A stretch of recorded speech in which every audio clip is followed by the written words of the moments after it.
Today's lesson is on isosceles triangle theorems and equilateral triangle theorems. So first, let's learn some vocabulary about isosceles triangles. Here we have an isosceles triangle. Again, an isosceles triangle has two congruent sides and two congruent angles. The legs are the congruent sides of the triangle. This one here in this case, and this one up here. You'll know those two congruent sides because they'll have the markings to show that they're congruent. The base is the non-congruent side of an isosceles triangle. So it's the one that's not equal to the other two. The base angles are the two congruent angles of an isosceles triangle, and the vertex angle is the non-congruent angle, or the angle formed by the congruent sides. Checkpoint question. There are always two blank and two blank, and they are always congruent. Pause here. Yeah, that's right. So there are always two legs and two base angles, and they are always congruent. So the base angles are always congruent to each other, and the legs are always the same length.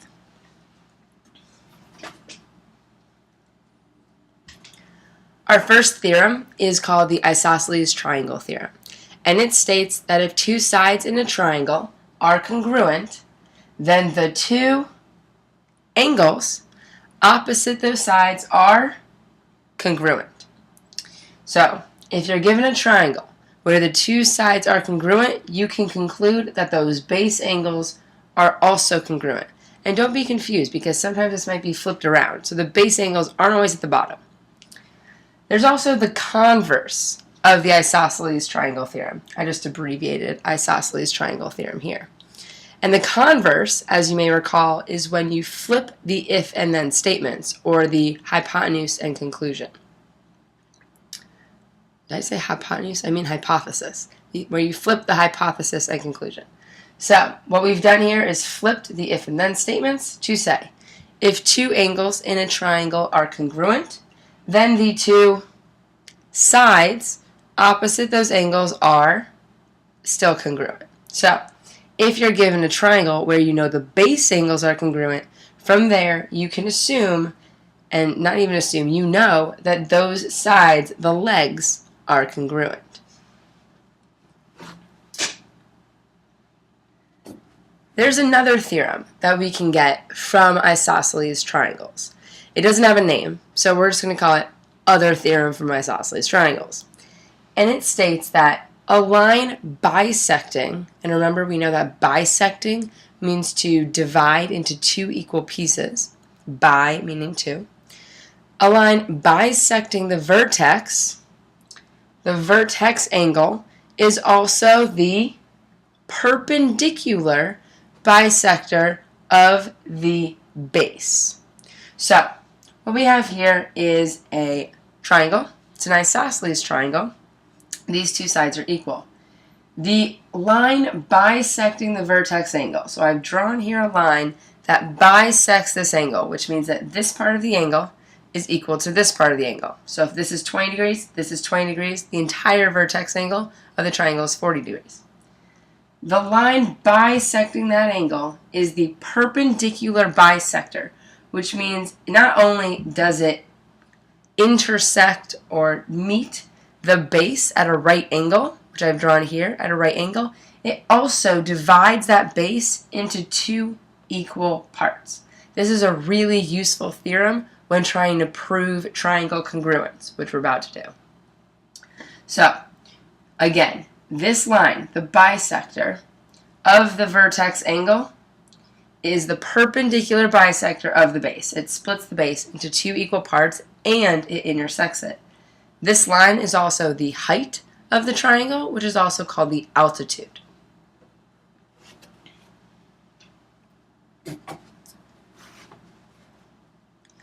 There are also some corollaries to these theorems, and a corollary is just a consequence of something that came before. So in this case, we have our isosceles triangle theorems, and the corollaries are theorems that we can get because of those ones. So the corollary to the isosceles triangle theorem is not The only thing that's changed is instead of 2 sides and 2 angles, we now use all 3 sides. So if 3 sides of a triangle are congruent, then the 3 angles are congruent. So if the 3 sides are congruent, so are the angles. The corollary to the converse of the isosceles triangle theorem is again going to actually just be the converse of this theorem.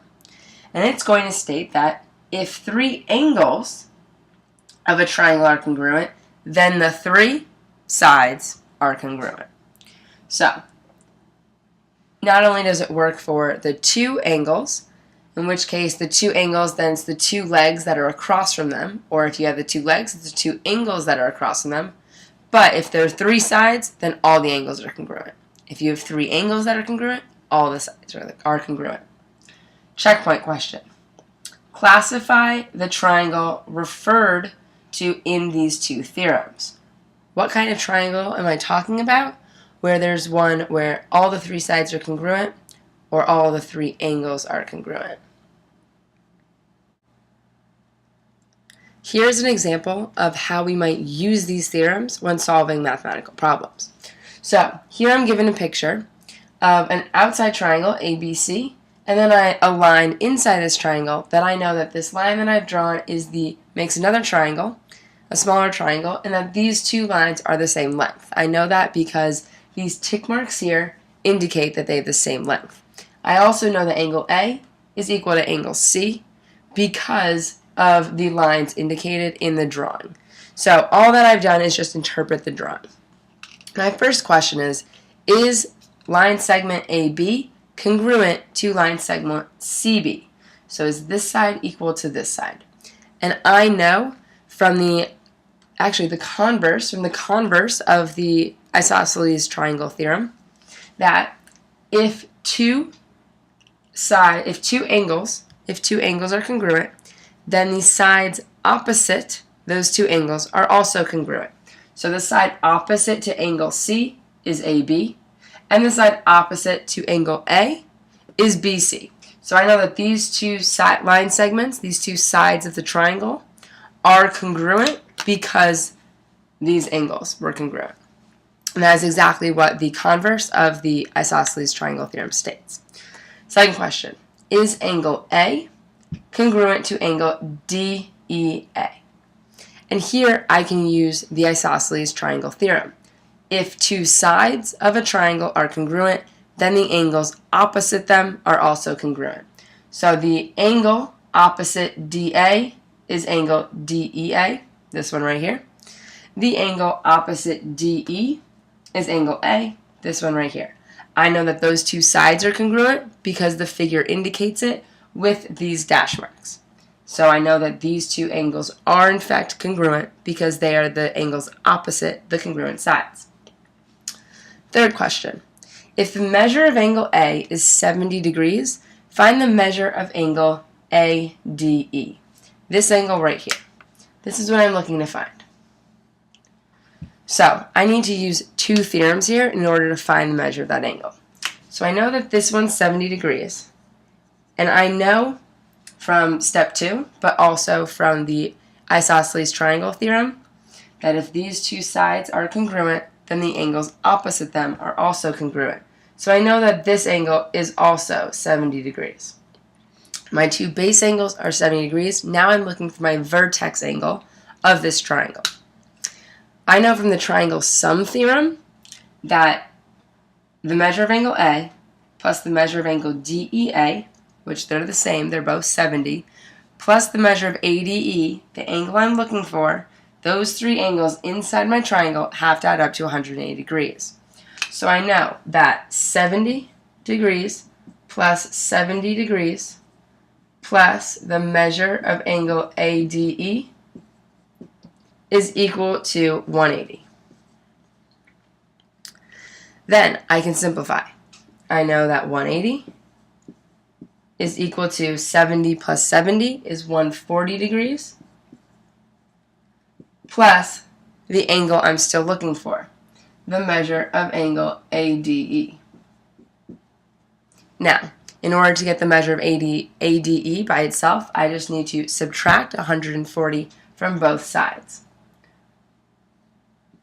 140 minus 140, and I get 180 minus 140 is 40 degrees, is equal to, now what's left over here, I have 140 degrees, subtracted that, and I'm left with the measure of angle ADE. And that's exactly what I was trying to find. So the measure of this angle right here is 40 degrees. We can check this by adding 70 plus 70 plus 40 and getting 180.